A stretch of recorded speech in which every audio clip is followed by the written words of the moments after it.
Hello viewers, মজার recipe নিয়ে হাজির হলাম। কাঁঠালের কোপ্তাকারি বা এঁচোড়ের কোপ্তাকারি। তো কে কে খেয়েছেন জানি না, অবশ্যই বাসায় এভাবে ট্রাই করবেন। আশা করি আপনাদের ভালো লাগবে। রেসিপিটা দেখতে থাকুন। এঁচোড়ের কোপ্তাকারি, এর জন্য আমি ডুমো ডুমো সাইজের এঁচোড়কে কেটে নিয়েছি জল দিয়ে। এখানে নুন হলুদ দিয়ে প্রেসার কুকারে বসে দিয়েছি। 2টা সিটি দিয়ে এটাকে জল ঝরিয়ে নামিয়ে নিয়েছি একটি বলে। ভালোভাবে হাতের সাহায্যে ম্যাশ করে নিচ্ছি। এখানে পরিমাণ মতো নুন, হলুদ, রসুন এর পেস্ট আর আদা জিরার পেস্টটা দিয়ে, কাঁচা লঙ্কার পেস্টটা দিয়ে ভালোভাবে মেখে, বেসনের সাথে ভালোভাবে মেখে এটাকে গোল গোল আকারে শেপ করে নিয়েছি। অবশ্যই ডালের বেসন দিয়ে এটাকে শেপ করে নেবেন ভালোভাবে মেখে। তাহলে তেলে এরকম করে গোল গোল আকারে শেপ করলে ভেঙেও যাবে না, তেলে ভাজতেও ভেঙে যাবে না। আমার রেসিপিটা এর আগে এঁচোড়ের বড়ার রেসিপি বা পাকোড়ার রেসিপি আমার আগের চ্যানেলে দেওয়া আছে। আমার আগের রেসিপিটা অবশ্যই দেখে নিতে পারেন পুরোটাই। তো এরকম তেলে গোল গোল আকারে শেপ দেওয়ার পরে ভালোভাবে ভেজে নিয়েছি। তারপরে তেলে দিয়ে দিয়েছি গোটা কিছু মশলা, গোটা জিরা, তেজপাতা আর ছোটো এলাচ আর বড় এলাচকে থেতো করে নিয়েছি। দারচিনিটাও দিয়ে দিচ্ছি। দেওয়ার পরে এটা তেলে একটু ফ্লেভারটা ছড়ানোর জন্য আমি একটু নাড়াচাড়া করে তেলে ফ্লেভারটা ছড়িয়ে পড়লে এখানে অল্প পরিমাণ পেঁয়াজ কুচি দিয়ে দিব। যদিও আমি পেঁয়াজ রসুন একটি পাত্রে পেস্ট করে রেখে দিয়েছি আগে থেকেই। তো আগে আমি এখানে পেঁয়াজ কুচিটা দেওয়ার পর একটু নাড়াচাড়া করে নিচ্ছি। তারপর টমেটো কুচি দেওয়ার পর একটু নাড়াচাড়া করে কাঁচা গন্ধটা দূর হলে, কালারটা একটু চেঞ্জ হয়ে আসলে এখানে আদা জিরা পেস্টটা দিব, আরও শুকনো মরিচের গুঁড়ো, হলুদ, এগুলো সবই মশলাগুলো দিব। তো বলে রাখি বন্ধুদের, যারা নতুন আমার চ্যানেলটি এখনো সাবস্ক্রাইব করবেন তারা সাবস্ক্রাইব করে পাশে থাকবেন। পাশে থাকা বেল আইকনটি অবশ্যই অন করে রাখবেন। পরিমাণ মতন হলুদ আর স্বাদ মতো লবণ দিয়ে দিলাম। এখানে শুকনো মরিচের গুঁড়োটাও দিয়ে দিলাম আর এখানে আদা জিরা বাটাটাও দিয়ে দিব। একটু নাড়াচাড়া করে মিক্সড করে নিয়েছি। তারপর এখানে আদা জিরা বাটাটাও দিয়ে দিচ্ছি।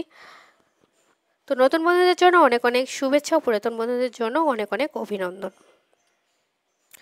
আদা জিরা বাটাটাও দিয়ে দিলাম। কিছুক্ষণ শুকনো মশলা দিয়ে গুঁড়োটা কষিয়ে নিয়েছি। গুঁড়ো মশলাগুলো দেওয়ার পরে তারপর আদা জিরা পেস্টটা দিয়ে অনবরত নেড়েচেড়ে এটাকে ভালোভাবে কষিয়ে নিব। তারপর এখানে আগে থেকে পেস্ট করে রাখা রসুন আর পেঁয়াজকে সেটাও আমি দিয়ে দিব। ভালোভাবে নেড়েচেড়ে এটাকেও মিক্সড করে অনবরত নেড়েচেড়ে এটাকে ভালো করে কষিয়ে নিব। তেল ছড়া অবধি এটাকে কষাতে হবে। মশলা কষানোর উপর রান্নার স্বাদটা নির্ভর করে, এজন্য অনেক ভালো করে কষিয়ে নিতে হবে আমার মশলাটা।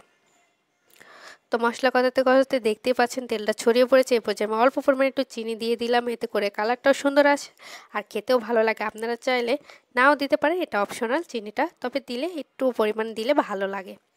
তো এখানে দেওয়ার পরে আমি এখানে অল্প পরিমাণ মতন জল দিয়ে দিলাম। জলটাকে ঝোলের জন্য অল্প পরিমাণ জল দিয়ে ভালোভাবে বলক উঠে গেছে। দেখতেই পাচ্ছেন আগে থেকে ভেজে রাখা কাঁঠালের পাকোড়াগুলো আমি দিয়ে দিচ্ছি।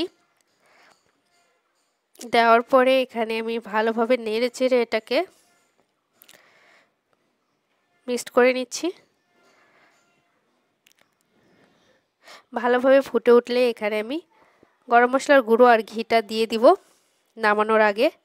অল্প পরিমাণে একটু ঢেকে রেখেছিলাম 1 মিনিটের মতন। ঢাকনাটা উঠিয়ে ভালোভাবে দেখুন একদম কোপ্তার ভিতরে ঢুকে গেছে, পাকোড়ার ভিতরে সব মশলাগুলো, এজন্য ঢেকে দিয়েছিলাম কিছুক্ষণের জন্য। ঢাকনাটা উঠে ঝোলটাও কমে গেছে। আর এখানে গরম মশলার গুঁড়োটা দিয়ে দিলাম। দেওয়ার পরে এখানে ঘিটাও দিয়ে দিলাম। অবশ্যই আপনারা গরম মশলার গুঁড়ো আর ঘিটা দেওয়ার অবশ্যই চেষ্টা করবেন।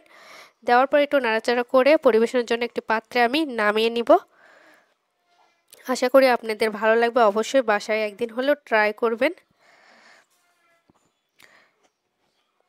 রুটি, পরোটা ও ভাতের সাথে একদম জমে যাবে। অবশ্যই একদিন হলেও বাসায় ট্রাই করবেন। ধন্যবাদ সবাইকে। পাশে থাকবেন, ভালো থাকবেন। ধন্যবাদ।